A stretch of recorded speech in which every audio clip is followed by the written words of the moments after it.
You're listening to the One Step Deeper podcast with your host, Jimmy Moore and Brittany Davis.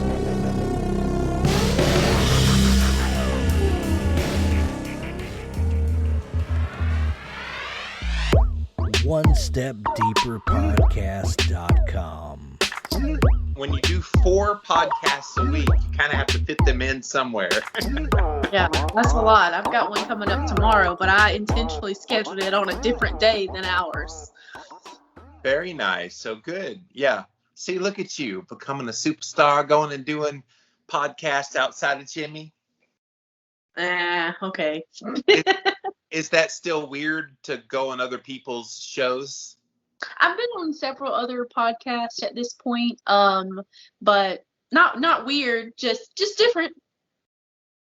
Because they all have their own little style. Yeah. Like when I go on other people's shows, all right, do I have to carry this show, or are they going to actually have enough energy to keep up with me? That's usually my question. So do you run into that problem? Yeah, I think here on OSD, it's always so high energy from both of us that it's kind of weird. Like, you kind of have to feel it out for the first couple minutes of, am I going to have to bring extra energy to pull this up, or we're just going to vibe together? So yeah, it's always that interesting thing. But here, there is no problem with energy. We bring it every single week. Well, we feed off each other because we're both pretty energetic people as it is, and we adore each other, so that helps as well. So Yes. Yes. So what is it that we're talking about this week? And I want you to tell the story of what happened yesterday and how it relates to this topic. Yeah, so today we're going to be talking about knowing when to move on or press forward. And yesterday I was having a really hard day. And I kind of laughed and joked with Jimmy when I looked down at my freaking planner and realized what we were talking about today. I'm like, oh, okay, this is why I'm going through this. We always tend to have like these little life moments that lead up to these conversations that we have. So as you guys know, if you've been watching the podcast or listened to the podcast recently, I've been doing this program called 75 Hard. It requires me to do these tasks, and it's a lot. And yesterday I just didn't want to do the thing. I wanted to do the things, but I just couldn't do the things. And I had to ask myself this question, do I keep going? Do I press forward, or do I move on and choose something different? But the answer to that question was very easy for me. I'm going to keep going. Like, this answer was easy, and I know not everything that we're going to talk about today is going to be an easy answer to this question. Do you keep going, or do you move on? But for me, it was like I absolutely had to keep going. Yeah, so episode 36 here today, you guys, we're going to talk about this kind of that conundrum when you have to make that decision. Is it worth pushing on and trying to go forward, or should you move on? And even and I'm going to tell on you a little bit, even with our book, you were like killing yourself of, I'm feeling horrible because I haven't gotten you the chapters that I promised. And I'm thinking to myself, we're so far ahead in the book with your stuff. I'm the one lagging behind. And so it's like, you're doing just fine. I kept reminding you of that. And yeah, I think once we talked, it was a little better. But it was funny because you did bring up, what we're talking about tomorrow? I'm like, mm-hmm. And like, that was a really good example of, as I sat down yesterday, and just in general, all together, I was having a really, really hard day, but I still came in the office and I was trying to write, and I was trying so hard to push on in that area like I had with 75. I'm like, I'm going to push over here, so I have to push over here too, and I have to keep going over here, and nothing. I sat in front of my computer for 2 hours in writer's block, just done, just had nothing. And it was at that point I had to decide, okay, I can't attack writing the same way that I do 75 Hard. This is the area. It's time to turn off my computer. And Jimmy helped me with this. I turned off my computer. I went out of my office. I didn't even come back into my office yesterday. And lo and behold, I woke up this morning ready to write. So I was able to get some things out this morning. And look, 75 Hard's in the here and now. The book is the long game. And so it lets you make that decision in the moment. But let's start the show. OneStepDeeperPodcast.com is the website, because we could go 20 minutes into the show and I still haven't introduced it yet. So OneStepDeeperPodcast.com. Go check us out there, you guys. All the past episodes audio and video are located there. It is, just as a reminder, on llvlc.com. If you do the pull down menu, they have One Step Deeper as part of my podcast family. So go check that out, guys. It also debuts on Sunday at 4 p.m. Eastern time over on YouTube. So go type in a keyword One Step Deeper over on YouTube. You will find the show. Hello to all of our YouTubers. Appreciate you guys watching. We are also putting it up on IGTV as well as Facebook. So go look up One Step Deeper on both of those formats. You will find the show. Monday, it is a traditional podcast. So Apple, Spotify, Stitcher, and ALEXA is where you can check it out on Mondays. It's usually up early in the morning. Our producer, Hank, does a good job of getting that up by like 9 a.m. Eastern. So it's up. And of course, Brittany and I put it up on our respective sites when it's out there. So she is becoming.Brittany Lee over on Instagram. I'm at Living Low Carb Man on Instagram. And as always, go leave us a review if you like what we do here. We like hearing from our peoples. And yeah, you guys have been really good lately, giving us lots of great comments about how this show is impacting you. But let's get into this, because currently you're doing 75 hard, and there is that kind of yin and yang. Do I want to push on? Do I want to quit? And there's no question you're going to make it to the 75. I'm about to embark on my own version of this, not 75 hard. I'm doing a Jimmy version of it that will be 100 days. And it's going to be kind of I'm calling it the stay-batical to 50. So it's like a sabbatical, except I'm staying. You'll get to see what I'm doing, and it's what I meant to do 2 years ago. And this hits what we're talking about here today. 2 years ago, I had a decision to make, because I went away on sabbatical with grand hopes to change my body, do all these things, and da-da-da-da-da. And then, bam, life hit. I got faced with a lot of my childhood trauma. I had turmoil in my personal life going on. I couldn't do it. And I had to make the decision that then was not the time to push on, because I could have pushed through all that emotional stuff that was coming up. Ooh, I just spit on my camera. Sorry. All that emotional stuff that came up in that time. I could have said, you know what, but no, my goal is to do this physical stuff. Brittany, I wouldn't have been ready.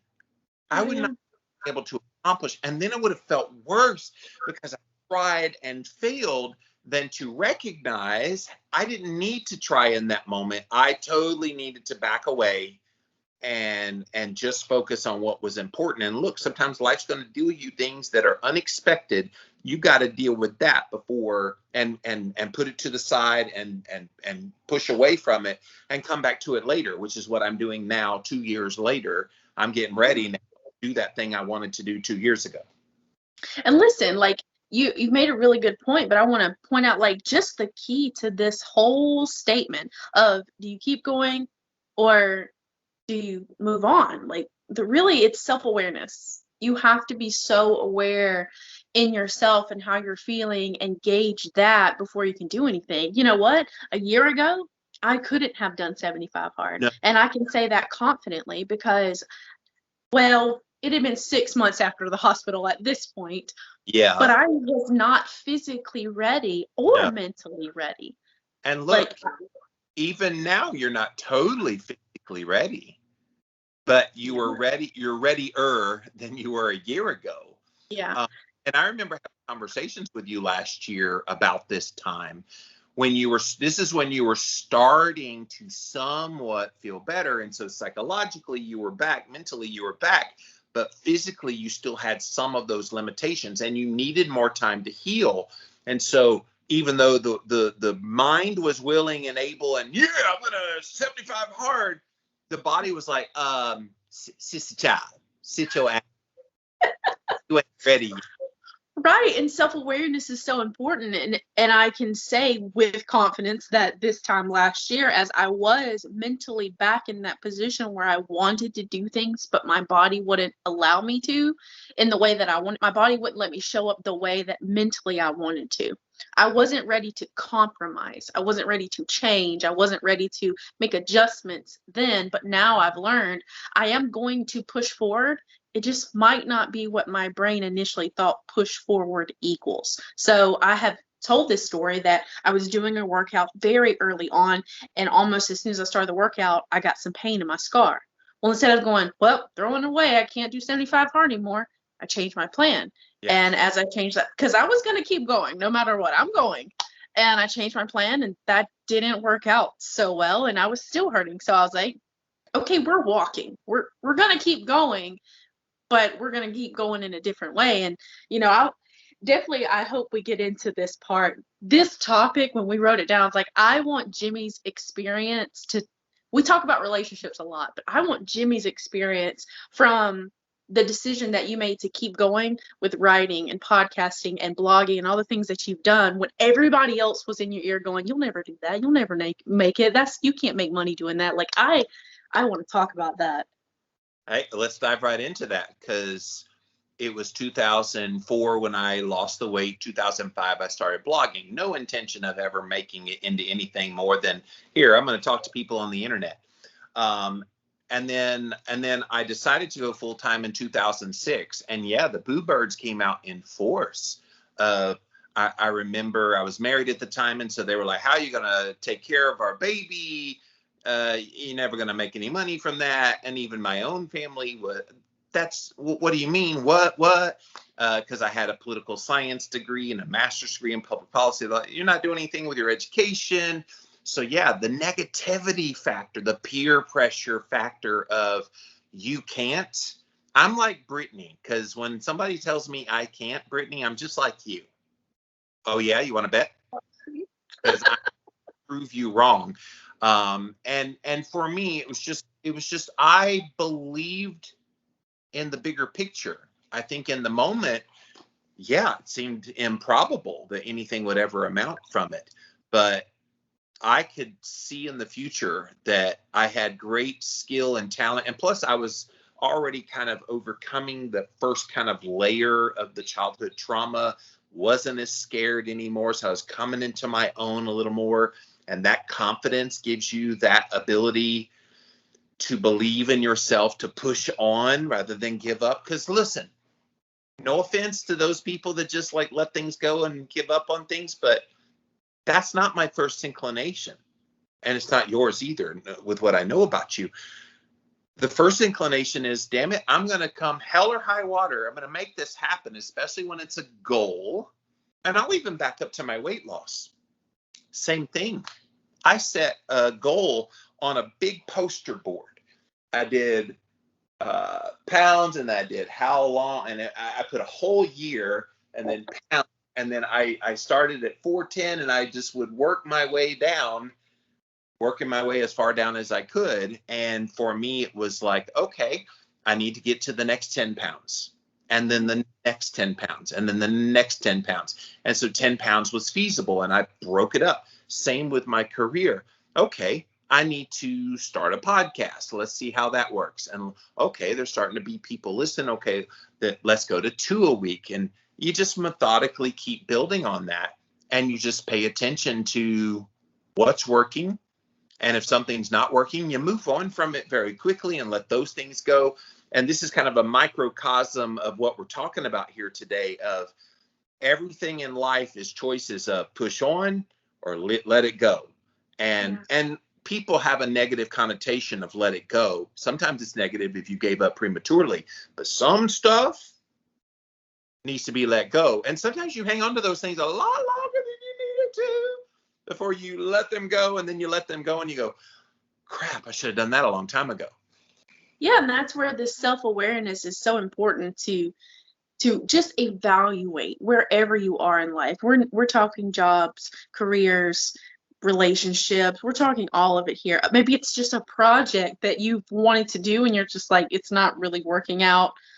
And you just need to evaluate, okay, this isn't it. This isn't it. And, I've told these stories for me when I went to college. I knew going in, just not it. Just not it for me. But I did it for outside reasons, which makes it even funnier. I was self-aware that I was not into it, but I did it for other reasons. I pressed on for other outside reasons. And then I got into it and I was like, yeah, no, this is not it. This is not it. And I've done this too, kind of along the same lines that you have, that I'll try this thing and I'll push really hard. I go all in. And then I'm like, nope, that's not it. And so I pivot and I do this other thing. I go all the way in. My dad and I were having a conversation about this very thing that I do that confuses the fool out of him. He doesn't know, because he is the type of person that he sets his mind to something and he's going to do it, that one thing, absolutely all the way. And he is incredible at his craft because of this, the thing that he latched onto. He's amazing at that.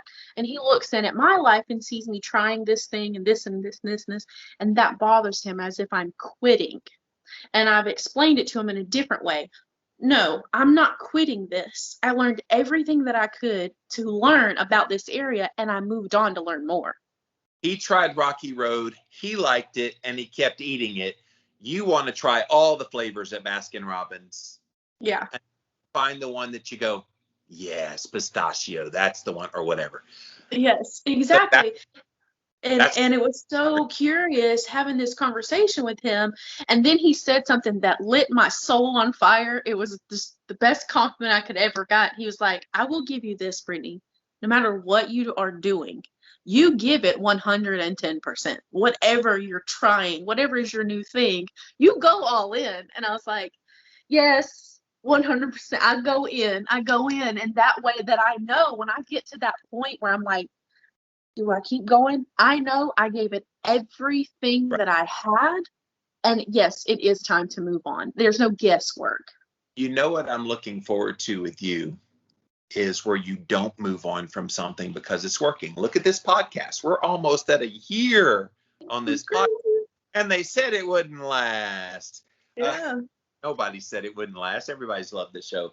But like, here we are. I think as of the time this airs, it's already September now. And so we're just a couple months away from where we started 1 year ago in the midst of the pandemic.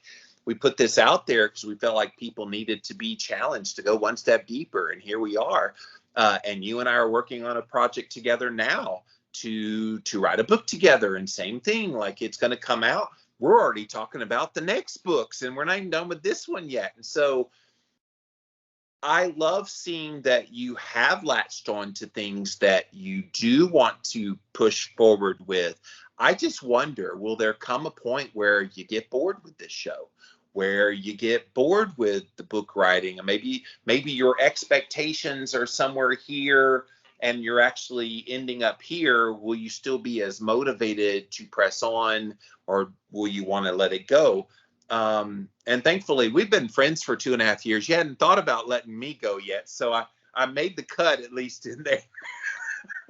It's a good question to ask, and it's a question that I ask myself too. And this is where, I was going to lead into this, that there's a couple questions that you can ask yourself when you're going, all right, do I keep going or do I move on? Number one is, when was the last time you were genuinely happy? And this is the first time. You're right. It has been almost a year since we've done this or started this, and just. We started talking about it like right at a year ago because I bugged you for months. Brittany, you and I have deep conversations. We should really consider doing a podcast about it. Brittany, we have deep conversation. You know, that the idea for a podcast would be really good. And finally I got you to talk about it, and we came up with the name, and you're like, and you got excited. And then I'm like, I think I got it. This is like October, November last year. I think I almost have her. So. Yeah, it was in this room, and I was almost exactly in this place because this used to be a guest bedroom, and this was the area where the guest bed was. And I was sitting on the guest bed as we were having this conversation. I was like, I said something about, I want a podcast to go one step deeper. And you're like, there it is. And then bam, here we are. And so, yeah, I've asked myself the same question, will I get bored with this? And I don't think so. Like this is episode 36, and I've never dreaded coming in here. Not once. Most of the time we get to that 50-minute mark and I'm like, all right, Brittany, shut up. Because I could keep going. We could keep going and talk all the time about these topics. And same thing with the book. I have moments that are hard because this is a new thing for me. It's a new thing that I'm learning. It doesn't mean that I want to quit. It just means I have to learn. And so there's a little more challenge to learn that. But no, it excites me and lights my fire. And as you said, I'm writing this book, but already thinking about this one and this one and this one and all the other ones, because the ideas just keep coming. And so No, I don't think I'll get bored of it. I think it will grow and change, and I will keep going forward, and it will look differently than it looks right now. Real Good Foods is one of the fastest growing frozen food companies in the U.S. Everything they make is nutrient dense, high in protein, low in carbs, and made from real food ingredients. Instead of using processed flours, everything they make is 100% grain-free and gluten-free, which is how they keep their carbs so low. They can be found at Costco, Walmart, Target, Kroger, and in almost every grocery store nationwide. Or you can order online. Check us out today at realgoodfoods.com and at Real Good Foods on social media. You brought up such a good point there in terms of the newness. I think sometimes when something is new, the propensity to want to end it on is extremely high because I don't know how to do this. I don't have the qualifications. And I think it helps a little bit that you and I do a podcast together because I'm a very established podcaster. It helps you and I are writing a book because I'm a very well-established author. And you and I have had these conversations. I'm like, Brittany, do you think you would do a podcast if it was just you or you and someone else? And you really couldn't answer that. And had I not prodded you, probably not. But the fact that you did, you led the podcast with Brittany Banky, you led the podcast with Wildman, that showed me, oh yeah, she don't need no Jimmy. She don't need no Jimmy no more. It took her a little bit to get the training wheels off that bicycle, but you are flying now. And the same thing with writing books. I see that you could do that on your own. And sometimes that desire to quit is only because of the unfamiliarity. And once you become familiar and once it becomes comfortable and you see, hey, I'm pretty good, I like this. And that's what happened for me with podcasting. I was so nervous as a first-time podcaster. Welcome back to the Living La Vida. I was so freaking nervous. And I remember I was at one of the conferences. This is like 2006 or 7. I forget exactly when I started doing interviews the first time. And I was at one of these obesity conferences, and Dr. Westman, who I ended up writing Keto and Cholesterol Clarity with, he said, hey, you should interview people. I'll let you interview me if you want to interview. I'm not interview. So I'm writing out all these questions, and I've got the paper. Doctor, I was so nervous. And I've gotten a little better at it since then. But how easy would it have been in that moment to just say, I got to give this up. I'm not good enough. But look at what would have been robbed for me and the world had I done that. Had you done that? Yeah. Again, I go back to that self-awareness of, even though it would have been so easy to quit, it would have been so easy to say, oh no, this is the time for me to move on, not keep going. You decided that you saw something bigger and you kept going. And, back to what you were asking me earlier, I know that somehow, some way, whatever I end up doing will have to do with words. Most likely more talking than writing, but I am good at both. But I am very good at talking. I've always been very good at talking, and I've made this joke with my family. Might as well do that for a career because I'm pretty good at it, and I enjoy public speaking. I enjoy interviewing type things. I've never fully had the chance to interview somebody, but I enjoy doing that kind of stuff, and so why not? So Here it comes. Your world debut of interviewing. You get 5 minutes to interview Jimmy Moore. Go. I knew you were going to do this. Gosh. Don't do this to me. I freeze up in these situations. 4 minutes, 45 seconds left. Go. It's time to move on. All right, let me give you a topic. Ask me about my upcoming 100-day challenge. Okay, Jimmy, so I heard something is coming. I heard that you are teasing everybody about this 100-day challenge. Tell us more about this. Yeah, so I have decided that September the 1st, which again, this might be past September 1st by the time this airs, but September 1st, starting 50 days, I'm going to do this kind of challenge for myself where I push myself to do all of these things, biohacks, things like infrared sauna and red light therapy and grounding, eating well and fasting every other day, just kind of doing things to challenge Jimmy. And I'll do that for 50 days, talk about it on my social media, and then invite my followers to come up with their own version of like a 50-day challenge to do that. And then I'll keep going with mine 50 more days. It's all leading up to my 50th birthday, which is in December. And so it'll be 100 days. And so I look forward to, and that's what's going to be my motivation to not want to quit and to keep going. But that's what the plan is. That's incredible. So what inspired this? You were part of it, because you and I were talking about 75 Hard. And when you were talking about wanting to do 75 Hard, I'm like, yeah, I want to do something like that, but I don't really like Andy Frisella's program. It wasn't hard enough for me. Like, I had to like really kind of step it up. You know, and I don't mean to disrespect what you're doing, because I think what you're doing is phenomenal.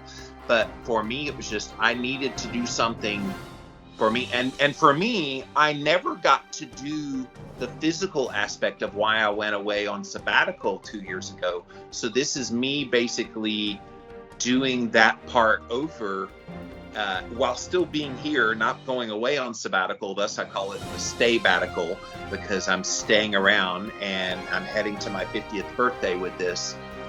Just the time was right. And plus, seeing what you've been going through with your 75 Hard has been very inspiring to say, okay, I'm going to run into some of those mental problems, and I'm probably going to be boo-hooing to her on like day 14 and Brittany.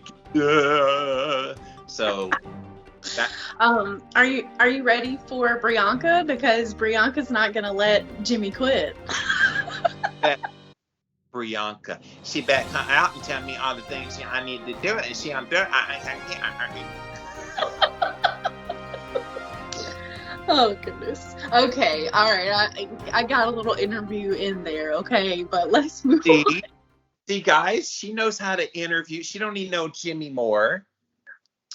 Well, I needed him to interview. Well, as your guests. You know what? I'm gonna line you up some guests and make you start interviewing people live on Instagram or something. See, and I knew when I opened my mouth, I knew it was like, oh, here we go. Jimmy's gonna challenge me now. He done heard it. But you know what? If I didn't challenge you, you would automatically dismiss it and move on and say, I could never. But now I've challenged you, and I'm the easiest interview you'll ever have, because I adore you. We're best friends. We talk on a podcast every week. So it's not like I'm hard to interview. And plus, you knew all the answers that I shared. It wasn't like that was new information to you. Right. So, yeah, but like it demonstrated for you, okay, I can do that. Yeah. And sometimes that's a key in this too, that decision to move on or to stick around. You just need proof of concept that it's worth sticking around. Like, even in like relationships, I think about these people that they reconcile because, okay, they see something in that other person that they didn't see before.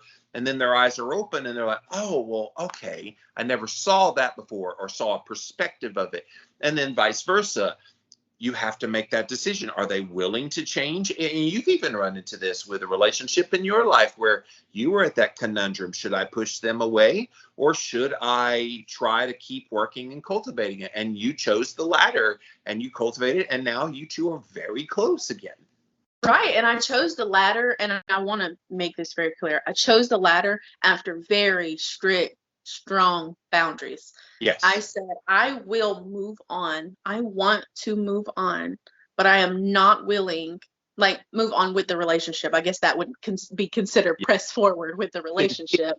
With the relationship, yes. I wanted to continue with the relationship, but only under the bounds of this line cannot be crossed again. I am not comfortable with this line being crossed. And maybe that's something that we need to do here and talk about, that if you do decide to press on or press forward with something, a relationship, a job, or whatever, put boundaries on it, and even conditions. Let's say you're in a job and you're decided this job is really hard, but you know what? I want to stay. I want to try it out. Put a boundary and say, if this is crossed, this is my moment to be done. This is my I'm moving on kind of moment. Well, look at your 75 hard on those couple days where that second workout was challenging and it was everything you could do to just walk 3 miles in your house, pacing back and forth.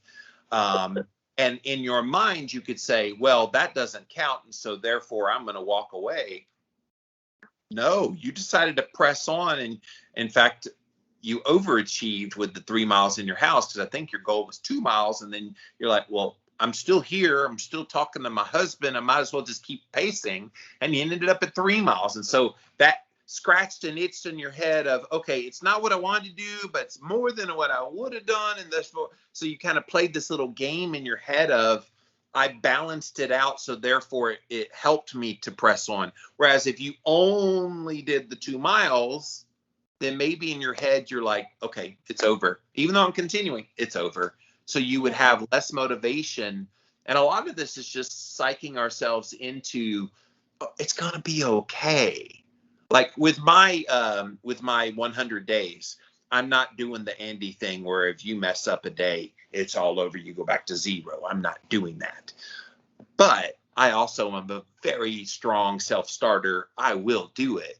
But if there's a day, like I have a travel day or two in that period of time, I'm not going to fret if I don't get all the everything in. I'm going to do the best I can to get as many of them in. But I'm not going to sit there and go, oh my gosh, it's 11:45 and 9. No, I'm not playing those. The point isn't always perfection, Miss Perfectionist. The point is pursuing better. And if you're pursuing better, then that's worth continuing on and pressing on.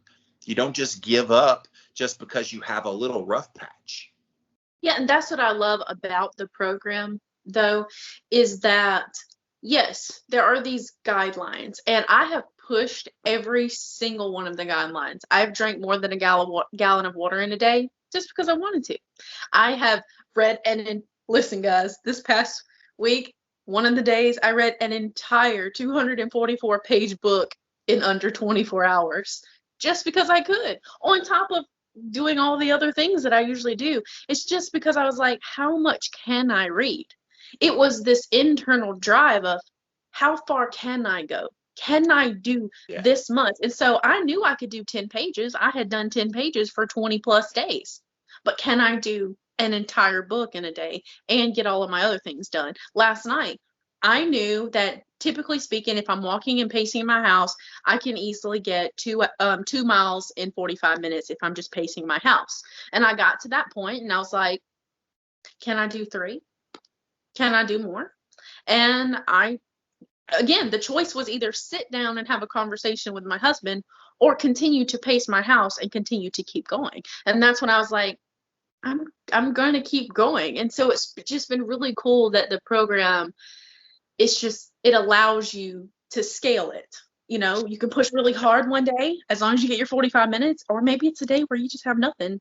Then you just walk for 45 minutes and you can scale that. But I love this ability, and it's just applying to all other areas of my life. Now, sometimes with the reading and writing, I have to scale it back a little bit and know that it's okay if I don't get it absolutely all done in that day. It's not like 75 hard where you just have to keep going, but it's moved on into, like doing the laundry, doing 1 load of laundry versus, I wonder if I could do 3 today. So Brittany, I want to ask about Enneagram's relationship to this, because you're a 1, I'm a 3. And I wonder if personality type, we're both type A personalities. You're, like I said, Enneagram 1, I'm Enneagram 3. Does that play any role in, at least of what you've looked at with Enneagram and this topic of making you want to press on versus backing away? Are there more submissive kind of Enneagrams where they would have a greater propensity to walk away from things sooner and maybe prematurely where they should have pressed on, versus the other way around of sticking around too long? Do you know any kind of relationship? The two that jump out the most at me that could potentially have an issue are sevens and nines. So sevens are your adventurers. And so the only reason why they may choose to not press forward is in those moments where it's hard or too difficult, they would rather have less structure and more just enjoy every moment of everyday life. They're more about the reward. And whereas ones are the complete opposite of, yeah, sure, the reward is nice, but it's about the path to get there. And sevens kind of jump over everything of, I want the reward first and I'll do the rest stuff later or never. And that's Cammie. That's Cammie. Yes, that's Cammie.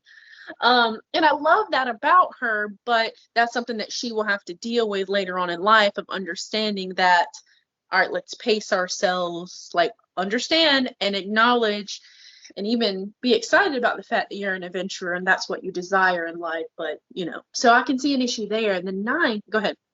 I was just going to say, but you express that one sometimes in as much as you move on from things pretty quick. So I wonder if, like, when you're under stress or have the kind of worst version of 1, doesn't it kind of express as a 7? And so vice versa. So if you guys want to know more about Enneagram, it's episode 6, way back when we first started this, and we go into depth on each one. But ones, in a sense of growth, do act like a 7, where they do crave a little bit more adventure. And when they're in that stress, they act more like a 4, more emotionally driven. But sevens do the opposite. So sevens, when they're stressed, they will act more like a 1. And so it's complete opposite. That's why Cammie and I we struggle. But going on to type 9s, they are known as the peacekeepers. And so they will sacrifice whatever makes them happy or them comfortable or whatever they want for other people. And so I could see that possibly that could be a problem for them. And I mean, twos and 9s have some similarities. A lot of the different numbers have similarities, but I could see 2s doing that, oh, I can't do anything for me. I have to do everything for everybody else. Whereas the 9s are more like, I just want everybody to be happy. So I will just sacrifice whatever I want to make you happy. 8s are like your domineering type. Nah, they're going to do whatever they want. Okay, they're good. 6s are the loyalist, more like loyal to another person or a relationship, but they could be loyal to themselves.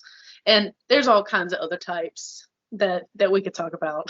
Yeah, and the only reason I bring it up is if you have a propensity for, and I hate the term, but quitting versus pressing on, or moving on, I guess is what we did, the moving on, pressing on. If there was a propensity with those personality types, I don't know. It seems to me you and I are pretty like dogged when we've set our minds to things we're both going to accomplish. And in fact, with you with the book, you're like, Jimmy, give me deadlines. I need deadlines. Give me something to do. And I'll get it done. Because if you don't, nothing will get done. But if you give me deadlines, but see, this is where you also kill yourself, because you press on because you've got this deadline that was arbitrarily put on you because you needed it to get yourself to do it.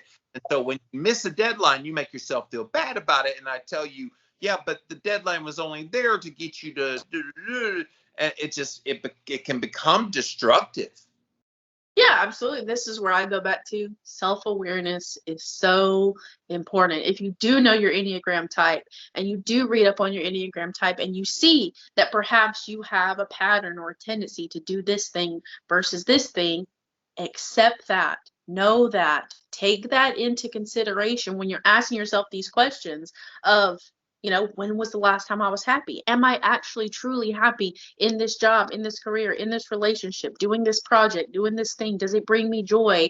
Is it hard just in this moment, or is it hard every single day because I'm miserable? It's just being aware of how you operate. I know that I'm a perfectionist. I know that it's in me. And so I can look at a page that I've written and rewrite it and rewrite it and rewrite it and look at it and go, this is trash. And finally, I realize, oh, you're in your brain. Get out your brain. I just send it to Jimmy. And most times Jimmy's like, oh, that was great. I was like, no, it's trash. But I realize that this is my own brain telling me these things. And so I have to choose to press forward by sending the send button. Just pressing the send button. Get it out of my face. Having a hard time reaching my goal weight. Just use Keto Chow, the magical meal replacement that makes keto easy. Prep takes seconds. Just add the fat you want, Keto Chow, water, and shake. And before you know it, you'll be getting rid of the fat you don't want. I did it. I can't believe you're finally here. Jimmy loves ketochow.com.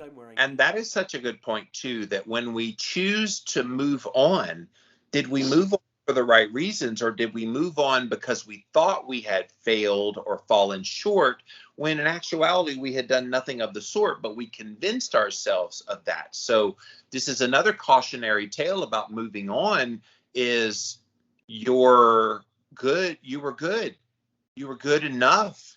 And you just have to believe that. And you asked earlier, how have I written like 7 books in 7 years, like I did, and continue to do now 4 podcasts a week. I don't worry about the weeds.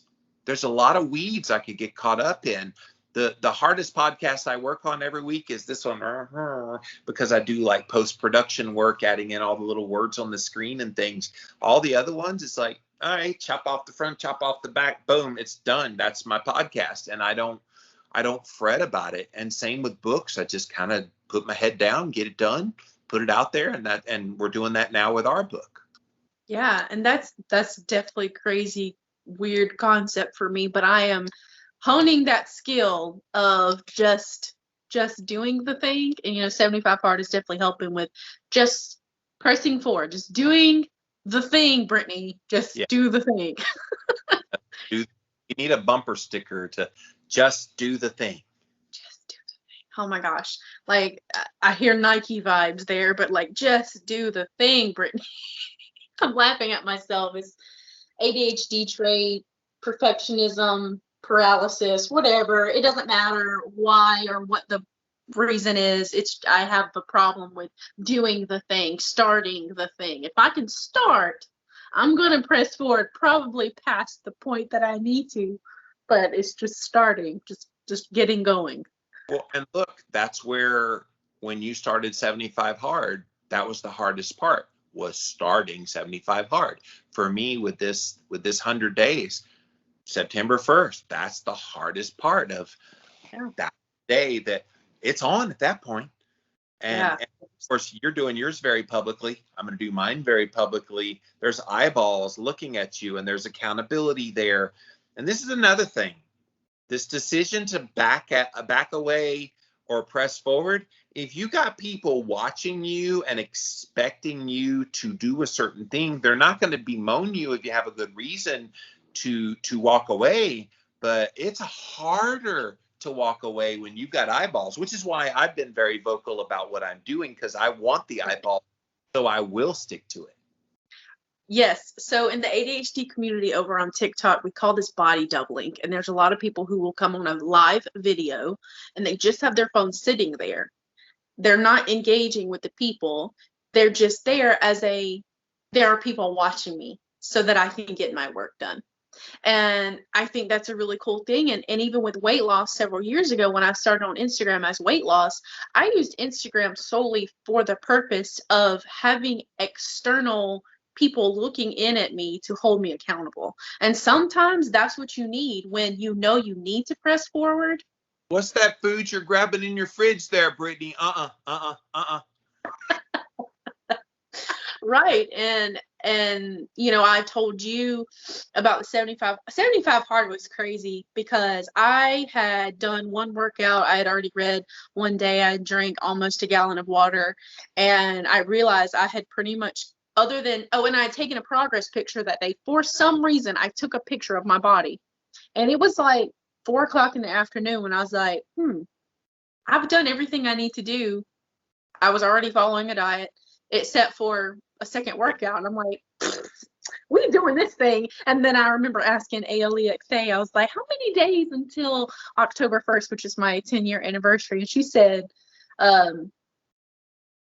it wasn't 75, it was 76. 76 because I end the day before my anniversary, and I was like, oh, it's being done. This is what we're doing. Absolutely, we're starting today. It just happened to be that way. But every single day I've had to choose to keep going, and I use Instagram again as a body double of I'm posting my progress, I'm posting the good days, the hard days, and I'm sharing that with people. It helps me and it's helping other people. I remember you shocked me that day that you're like, oh, I'm on day 2 of my 75 hard. But we talk about thing. What? Oh, I did it on a whim. And nobody does 75 hard on a whim. So here, let me go 100 days of biohacks on a whim. September 1st is a Wednesday. So it's not even going to be like a normal start date. You started on a Sunday. Yes.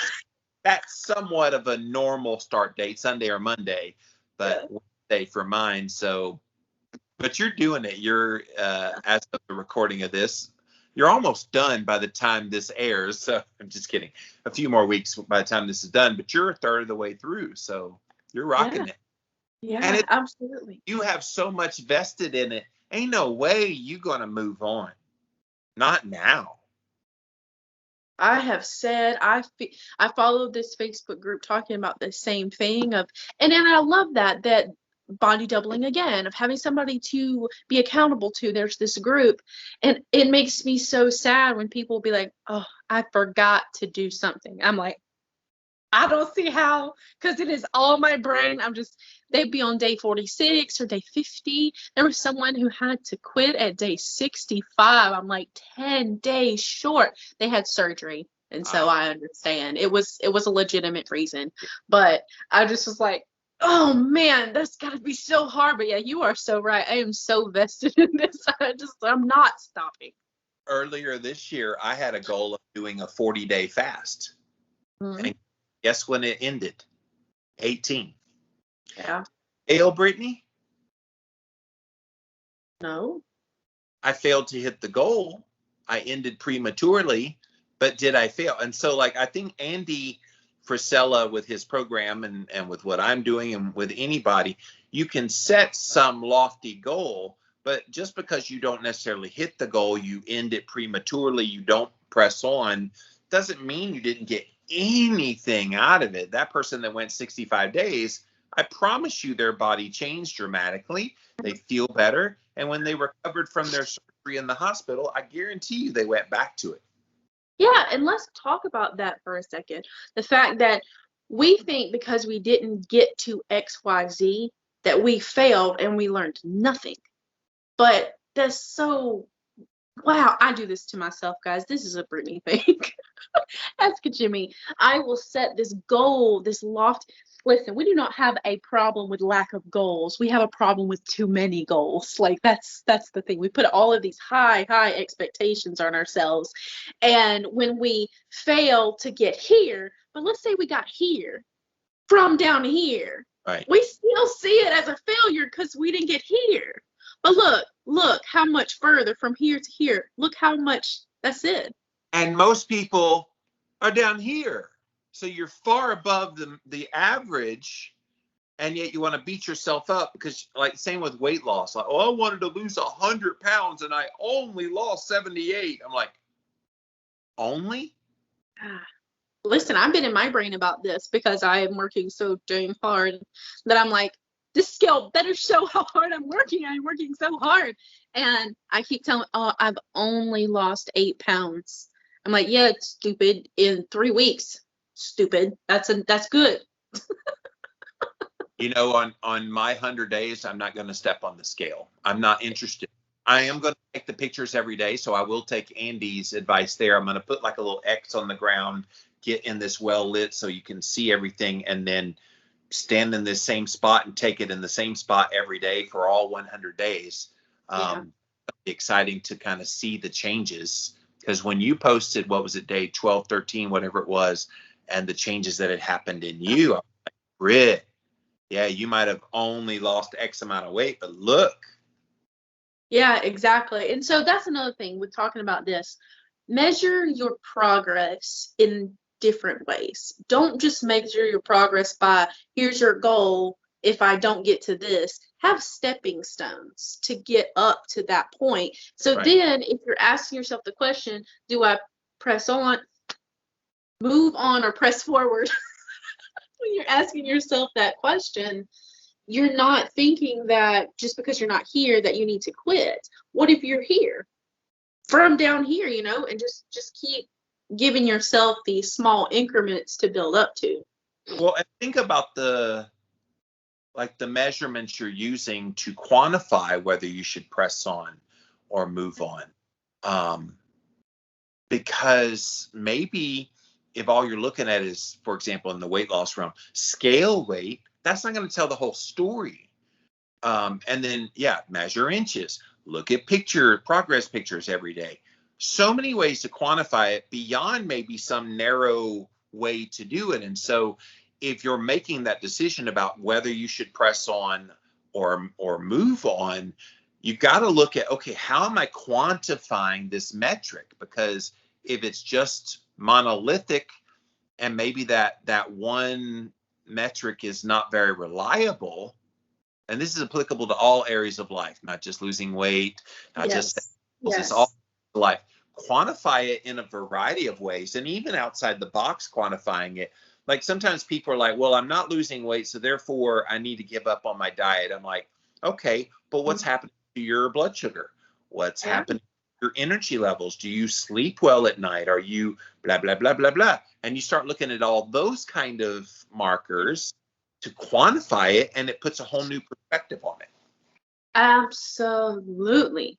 And fitting in just one last, Mo, I know we're cutting down here. One last point is this is a you decision when you're asking this question. No one else gets to say if you keep going or if you move on. So for me, I take the house that I live in right now.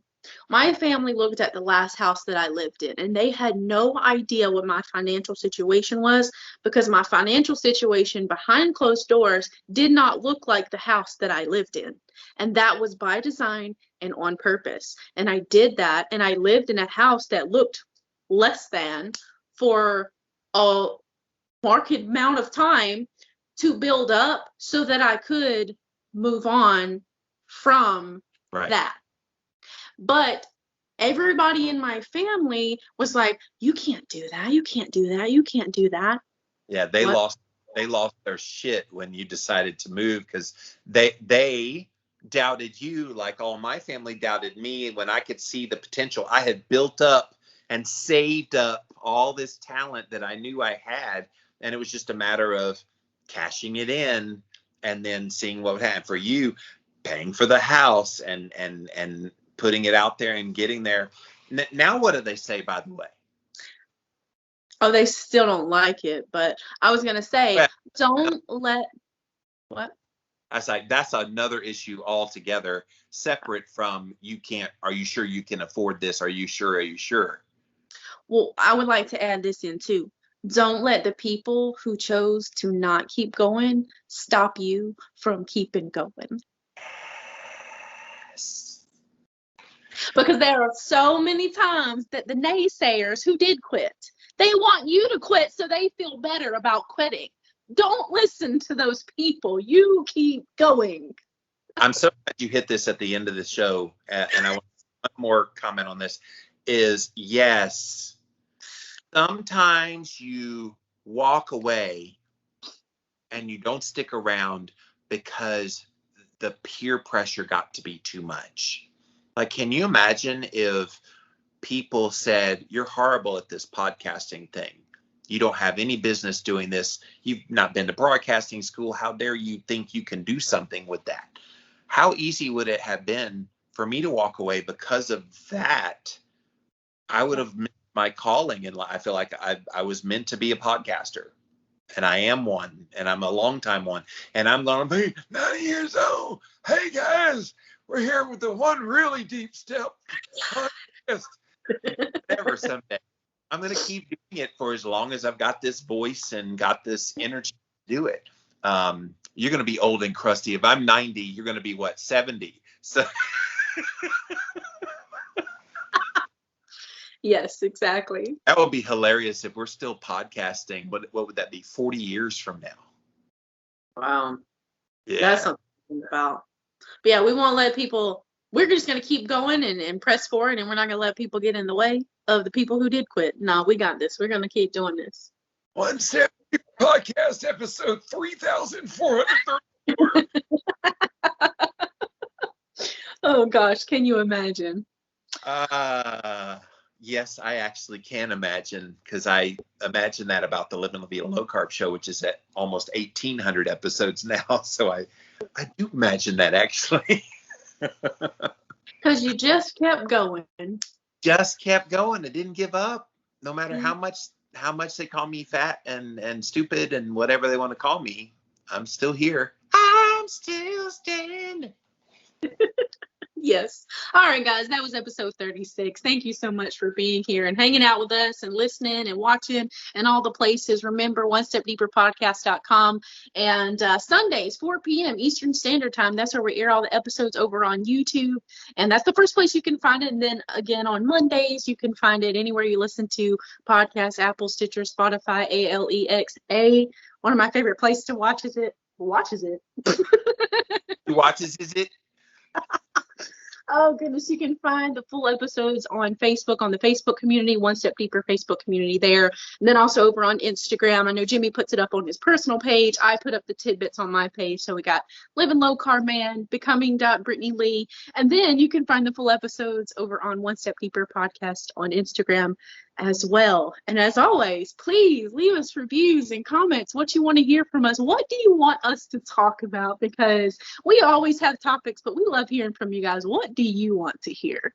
We are loaded for bear. We did a brainstorming session circa a week ago, and we got about 5 or 6 weeks worth. But I was like, yeah, let's just keep it open, because sometimes you and I have things come up. This one just happened to be very apropos to both of our lives this week, which is fun when that happens, because it makes for good content. But yes, we do want to hear from you guys. But Miss Brittany, great show this week, and we'll see you guys again next week. See y'all. OneStepDeeperPodcast.com. Buddy, I gotta tell y'all about something. This fancy little drink right here. This only has 3 ingredients: water, ice, and element. I'm so excited to be partnered with Element right now for the One Step Deeper podcast. Oh my god, let me tell you. Look at all these gorgeous electrolytes. They have so many delicious flavors, but my absolute favorite, and the one you saw me sipping on, was the citrus one, because let me tell you, it's like sipping on a margarita. So good. So if you're interested in trying these amazing electrolytes for yourself, you can go to drinklmnt.com/Jimmy for your free sample there. No, seriously, it's a free sample. All you have to do is pay the shipping. You got to try these, I'm telling you. So good.